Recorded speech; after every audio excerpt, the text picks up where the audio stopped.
السلام علیکم ورحمۃ اللہ وبرکاتہ۔ الحمد للہ رب العالمین والصلاة والسلام علی رسولہ الکریم، اما بعد۔ صدر جلسہ، ہم سب کے شیخ و مرشد و مربی، صوبہ آندھرا پردیش کے دلوں کی دھڑکن، مبلغ اسلام حضرت مولانا مفتی عبدالوہاب صاحب دامت برکاتہم، اور آج کے اس جلسے کے مہمان خصوصی استاد الاساتذہ حضرت مولانا مصدق القاسمی صاحب دامت برکاتہم العالیہ، بانی و صدر دعویٰ اسلامک اکیڈمی حیدرآباد و صدر گریٹر حیدرآباد جمعیت علماء، اور دیگر اسٹیج پر رونق افروز علماء کرام۔ چونکہ آج کا یہ جلسہ قرآن کے نام پر ہے، قرآن کے نام سے ہے، تو ہمارے درمیان ہم سب کے مربی حضرت قبلہ تشریف فرما ہے۔ اصل بیان تو ہم سب کو حضرت ہی کا سننا ہے، اور استاد الاساتذہ حضرت مولانا مصدق القاسمی صاحب کا سننا ہے۔ بس میں اپنی ایک درد، ایک دل کی بات آپ حضرات کے سامنے رکھ کر اپنی بات کو ختم کرنا چاہوں گا۔ اللہ تعالیٰ نے قرآن میں فرمایا، اِنَّا نَحْنُ نَزَّلْنَا الذِّكْرَ وَإِنَّا لَهُ لَحَافِظُونَ۔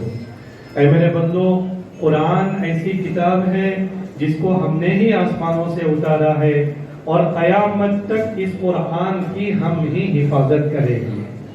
قرآن کو دنیا میں نازل کرنے والے بھی اللہ ہیں، اور قیامت تک اس قرآن کی حفاظت کرنے والے بھی اللہ ہیں۔ قیامت تک کوئی مائی کا لال ایسا پیدا نہیں ہو سکتا جو قرآن میں تحریف کر سکتا ہو یا قرآن کو ختم کر سکتا ہو۔ اس کی وجہ کیا ہے؟ اس کی وجہ یہی ہے کہ قرآن کی حفاظت اللہ نے لی۔ اب ایک نقطے کی بات آپ کے سامنے رکھنا چاہتا ہوں۔ جس وقت اللہ تعالیٰ نے قرآن کو آسمانوں سے نازل کیا، تو بھائیو دوستو، اس وقت پوری دنیا میں امت بکھری ہوئی تھی، خاندانوں میں، قبیلوں میں بکھری ہوئی تھی، اور خاندان، قبیلے سب آپس میں ایک دوسرے کے دشمن تھے۔ جب قرآن آیا تو ہم سب کے آقا خاتم النبیین حضرت محمد رسول اللہ صلی اللہ علیہ وسلم نے قرآن کی برکت سے قرآن کے تعلیمات کو دنیا کے سامنے پیش کر کے پورے بکھری ہوئی امت کو قرآن پر جمع کیا۔ سارے خاندان، سارے قبیلے، سارے برادریاں قرآن کے تحت آ گئیں، اور سب کے سب قرآن کے احکامات پر چلنے والے بن گئے ہیں۔ آج قرآن کے دنیا میں آئے ہوئے 1440 سال ہو گئے۔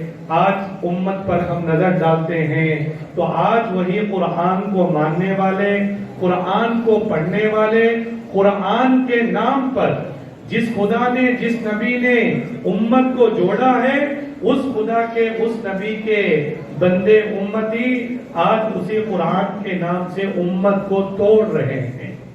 قرآن محبت کا پیغام ہے، قرآن امت کو جوڑنے کے لیے آیا ہے، امت کو توڑنے کے لیے نہیں آیا۔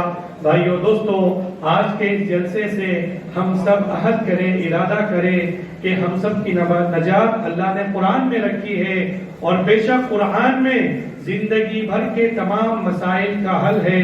اس قرآن کے ذریعے سے ہم دنیا میں محبت کو بھی عام کریں گے، اور اس قرآن کے ذریعے سے امت کو جوڑیں گے، اس لیے کہ جہاں جوڑ ہوگا وہاں طاقت ہوگی، اور جہاں توڑ ہوگا وہاں امت ختم ہو جائے گی۔ اتحاد یہ امت کے لیے روح ہے، اور اختلاف یہ امت کے لیے موت ہے۔